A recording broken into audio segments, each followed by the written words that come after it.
Welcome to our fourth lesson in Chapter 4. And we're going to spend a couple lessons now talking about specifically graphing the trig functions.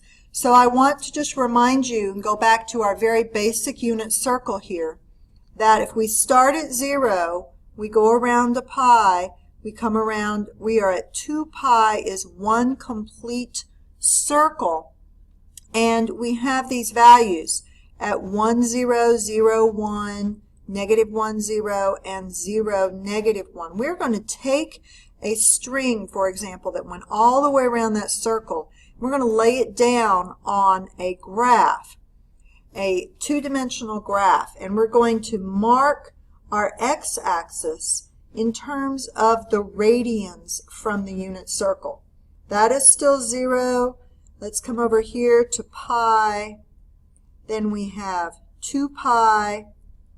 And then I'm also going to go in the negative direction. That would be pi. This would be negative 2 pi. Negative pi and negative 2 pi. So when you are graphing, whether it's sine, cosine, tangent, cosecant, any of those other functions, and we'll do those others later. This lesson is only sine and cosine. We start with the same graph. And our y function comes up to 1, and we'll go down to negative 1. Now, if you take these points here, if I'm at 0 here, my sine at 0 is 0. My sine at pi over 2 is 1. So in between 0 and pi would be at pi over 2. I'm up here at 1. And then at pi, I'm back at 0. Comes around here at 3 pi over 2, sine is negative 1. And then back at 2 pi, it's back at 0. So my wave, my sine graph, looks something like that. Now if I go in the opposite direction, it does the exact same thing, right? If I go negative pi, sine at negative pi is still 0.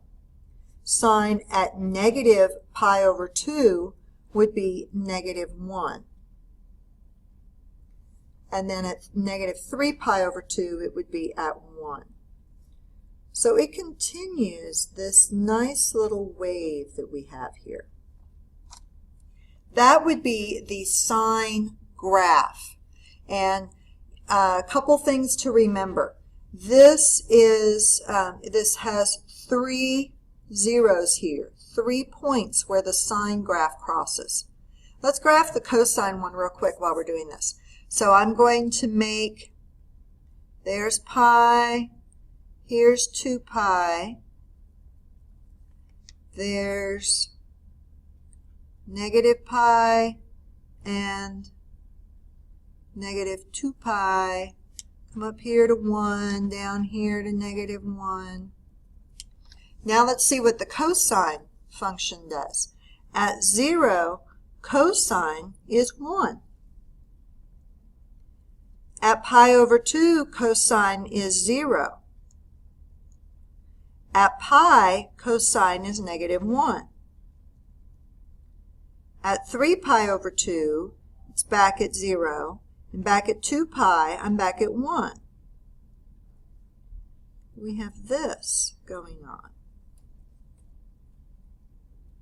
within that domain of 0 to 2 pi. Likewise over here, same thing is happening. I'm trying to graph and talk at the same time, and obviously I'm having trouble doing that. It comes up here to 2 pi and turns. You'll notice my graph is a wave. Please don't make any sharp turns. All right, it's a continuous wave. Let's talk about the domain of the basic parent function, if you will, of the sine and the cosine graph. As you can see, the domain keeps going forever and ever. And I know it's in radians, but we're still going to say it's negative infinity to infinity for both of them.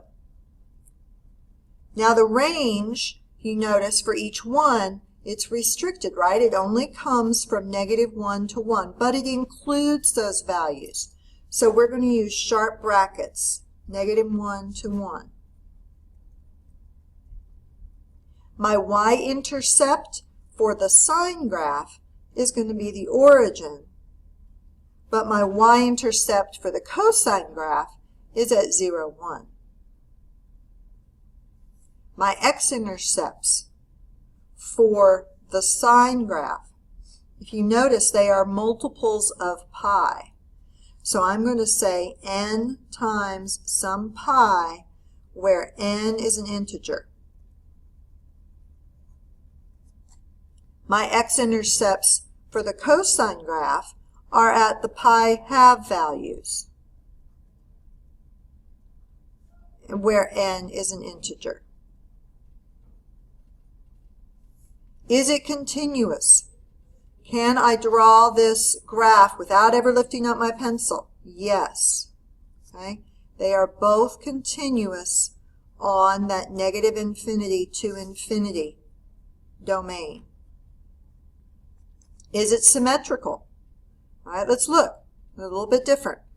The sine graph is symmetrical to the origin. Look right here. I can spin that, and it would be symmetrical to the origin. If I spin this around here, it will come back to the same graph. So yes, it is symmetrical to the origin, which makes it an odd function. Symmetrical to, on the cosine, this one is symmetrical to the y-axis. Do you see that? I could flip that over the y-axis, and it is symmetrical, which makes it an even function. Remember that from a couple chapters back? The end behavior. All right, so if you think about what's happening as this x, as x approaches infinity, or as x approaches -infinity, -infinity or infinity, the limit will never approach one number, right? Because it just keeps oscillating back and forth between 1 and -1. So the limits, as x approaches -infinity and infinity, they do not exist. Because of this oscillation, oscillates from -1 to 1, and so does the cosine, from -1 to 1. I'd like you to notice something. If we took, let me scoot this up a little bit. If we took this graph, the cosine graph, and if we shifted it over a quarter, just, over from pi 0 to pi over 2, if I slid the graph over, do you see how this graph would be the same as the sine graph? If I just pushed it over a little bit. Cosine is just a transformation of the sine graph. Any transformation of the sine graph is called a sinusoid. And you will hear, and you will see, graphing of sinusoids are different. All right, well, all that means is that it's a transformation of the sine graph. And they can all be just shifted to get that transformation. Now let's specifically talk about some of the requirements and specifics regarding the equations per se. Now I'm going to pick the sine graph. So I'm going to scoot this down a little bit. And you may want to pause it while you copy that down. And we're going to talk about some specifics.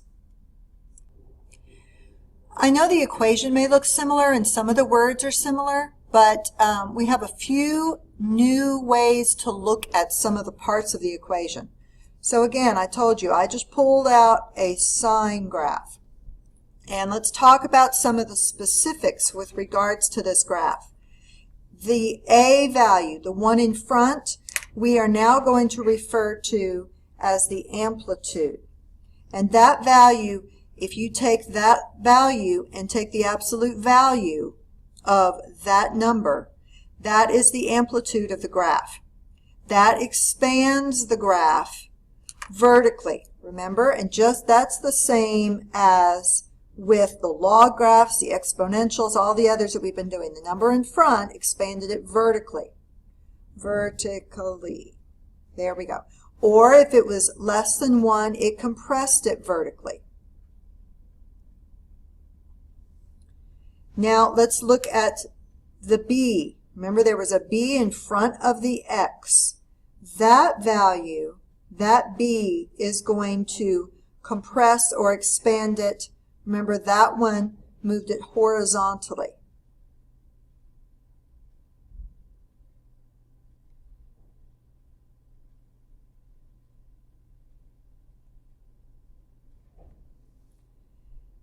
If you had a plus or minus in front of the very front of the equation, that reflected your equation over the x-axis. So that reflected it top to bottom, okay, or over the x-axis.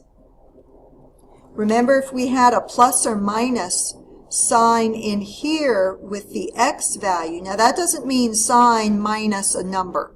That means sign, if you pull out a negative out of this value here, then it was reflected left or right. And that was over the y-axis. Okay, left or right, and that went over the y-axis. The number out on the end, that was the easy one to see. That one did a vertical shift, right? That just moved the whole graph either up or down. Remember, if it was positive, it moved the whole graph, shifted it up, or negative, it moved it down. Well, with a sine and a cosine graph, we are going to call that the midline. And if you come up here and look at our graph, our midline here was just the axis. And that's why we don't have anything added or changed to the graph. This was the parent function. But your midline will change. Okay? So midline very often is going to shift. Our vertical shift is the same. What else have we talked about? We've talked about amplitude. We're going to have something called, let me underline sinusoid. That's another vocabulary. We have something called the phase shift. Now the phase shift would be kind of what we would consider in with the x that moved it left or right. But in order to get the phase shift with a trig graph, you have to take this value in here and set it equal to 0. And that will tell you the way it's shifting. It's shifting horizontally, either left or right. Right? So it's the same thing. Whether it was positive or negative, it changed. But very often I'm going to ask you, what is the phase shift? And that's going to be the negative c value divided by the absolute value of the b right here. And very often b is 1. So you just have the negative c. But that is how you obtain the phase shift right here, is that formula. Something else let's see, what else have we left off? I didn't talk specifically over here about the period. Let me do that. The period of a trig graph is where you would think of just one cycle, going around the circle once, basically. So here, to get the period, you're going to take 2 pi divided by b. And as I said, b is most often 1. So the period for a cosine and sine graph would just be 2 pi divided by 1. And that's what this was up here. This was 1 period. Okay? And the time's going to run out on me, so we will finish this when we come back at the next video. Thank you.